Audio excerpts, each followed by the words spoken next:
welcome to a new edition of CNN 10. We are your source for objective explanations of the day's news, and I'm your host, Carl Azus. It's great to be with you this Tuesday.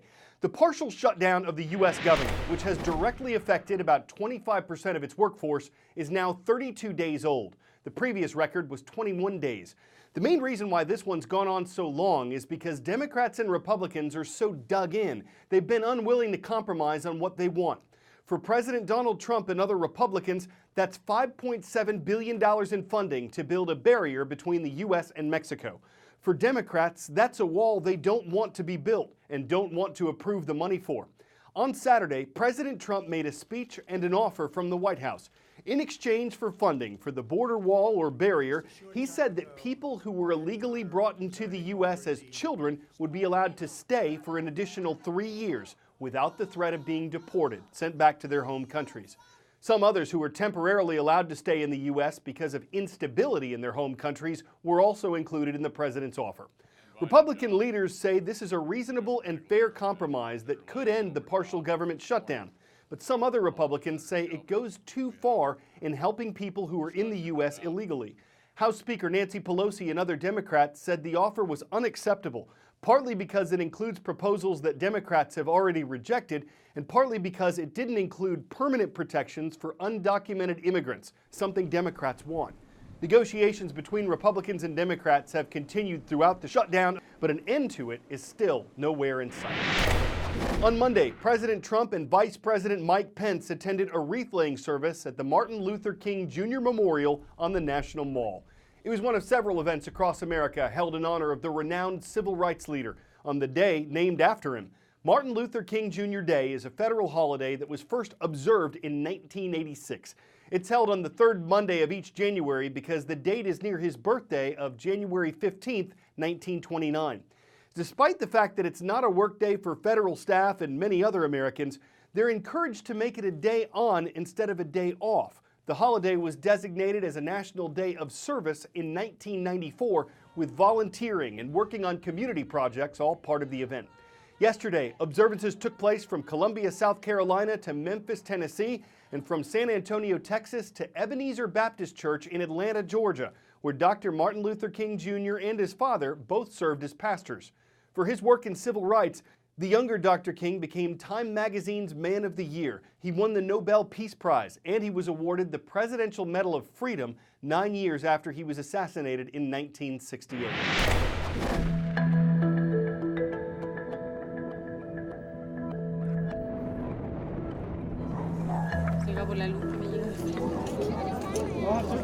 So tonight, we have a supermoon because it's full and it's close to the Earth. It is a wolf moon because it's the January full moon, and it's a blood moon because it's a total eclipse. So we have a super wolf blood moon eclipse, according to some folks.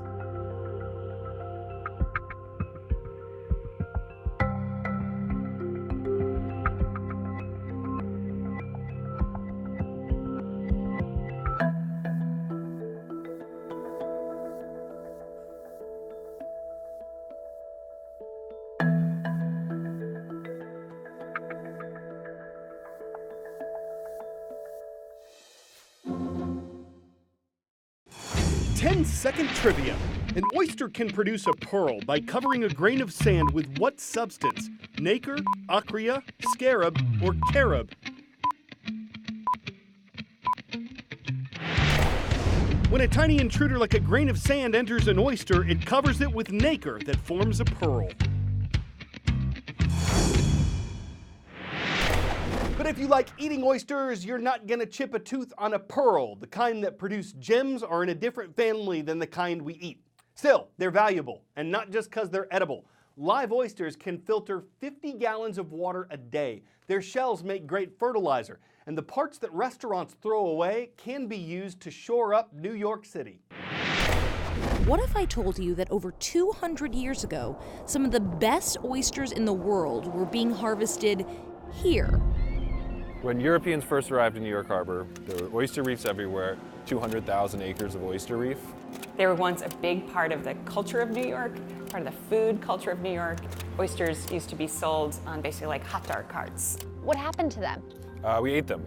Early New York boomed on an oyster economy, But it turns out these oyster reefs had a much more important role.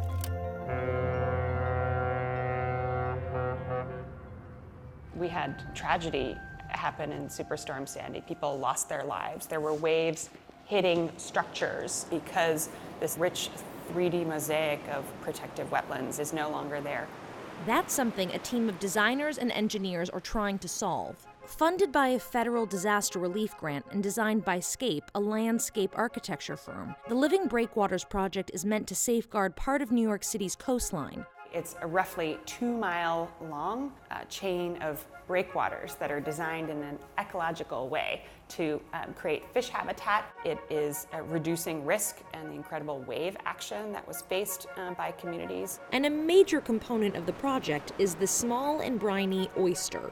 Oysters are ecosystem engineers in the harbor. They help to agglomerate and create reefs. They filter water, they clean water. The oyster reefs actually reduce the impact of storms and storm surges and things like that. When you had a complex three-dimensional shoreline that has both oyster reefs and salt marsh and all of that working together. In other words, before New Yorkers polluted and over-harvested their harbor, oyster reefs used to provide a natural protection against big waves, like the ones produced by Hurricane Sandy.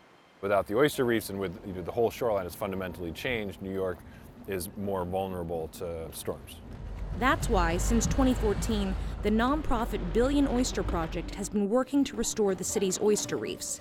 The group starts by collecting restaurants' discarded oyster shells, drying them, and then seeding them with oyster larvae. Once back in the water, those shells become the habitat for other oysters to build on. So far, about 28 million oysters have been installed in various sites around the harbor. And while the water quality of the harbor has improved, the number of oysters in the water is only a tiny portion of what it used to be, and they're still not safe to eat. But something recently changed. For restoration to be successful, you need the recruitment of wild oysters from the system. Meaning wild baby oysters need to be able to find these reef installations in order to latch on and establish a home for themselves. That's something we've seen in very small numbers periodically over the years. So then we started looking in earnest at all of our sites around the city, and it's true for just about everywhere we have oysters. That this year there's just a lot more natural recruitment. It's a baby oyster!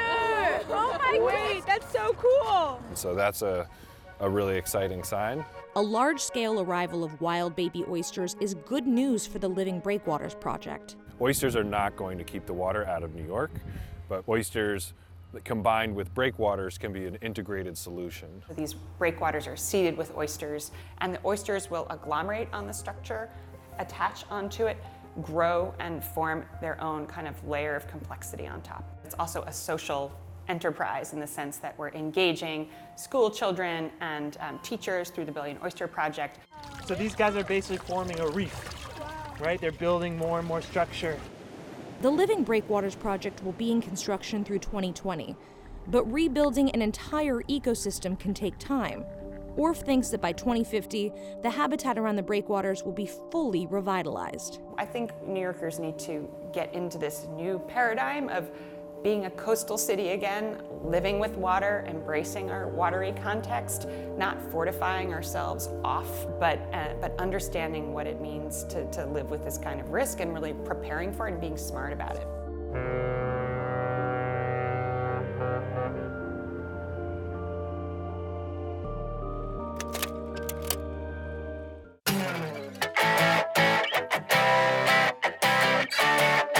Whether you love gazing at the sunrise or the sunset, this hotel could let you see 16 of them per day. It's the world's first space hotel, or is it space's first world hotel? Right now, it's neither. The low-orbit sleeper is just a proposal at this point. But if it gets built, developers say you could be staying in it in the year 2021. That is, if you have $9.5 million to spend on a 12-day spacecation. Well, it's not exactly a breath of fresh air, it's where all the stars stay. There's plenty of space available, it's great for weight loss, and if everything airlocks up properly, there's nothing to atmosphere. I'm Carl Azus, and that's CNN.